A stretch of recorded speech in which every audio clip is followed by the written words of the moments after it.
अस्सलाम वालेकुम viewers, welcome to my YouTube channel Dilchasp point. उम्मीद करता हूँ आप सब खैर वफियत से होंगे। अल्लाह ताला आपको खैर वफियत से रखे और दुनिया आखिरत की कामयाबियां नसीब फरमाए।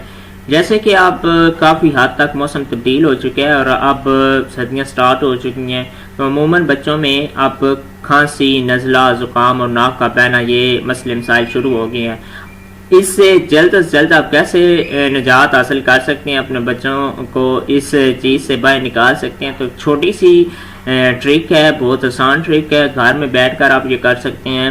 तो वीडियो को स्टार्ट करने से पहले एक रिक्वेस्ट है आपसे कि मेरे चैनल को सब्सक्राइब कर दें और बेल नोटिफिकेशन को ऑन कर दें ताकि हर नई आने वाली वीडियो आप तक पहुंचती रहे। चलें तो फिर स्टार्ट करते हैं। बदलते मौसम में नज़ला ज़ुकाम में जकड़े हुए बच्चों के लिए घरेलू मुफीद नुस्खा।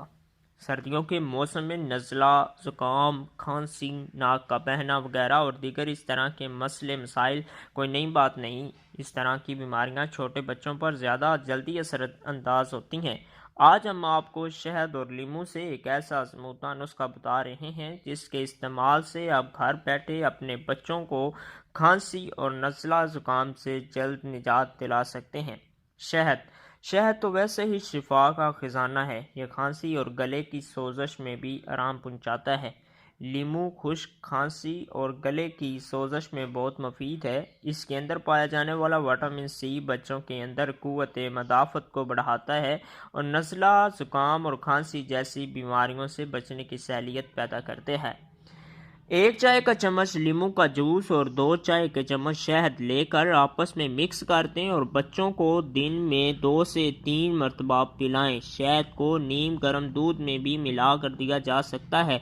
1 गिलास नीम गर्म दूध लेकर हस्बे जायका शहद लें और बच्चों को दें। नोट: 1 साल से छोटे बच्चों को शहद ना दें। आई होप सो कि ये वीडियो आपको इंफॉर्मेटिव लगी होगी। अगर आपको ये वीडियो पसंद आई है तो वीडियो को लाइक कर दें और दोस्तों के साथ शेयर कर दें। अपना ख्याल रखिएगा। अल्लाह हाफिज़।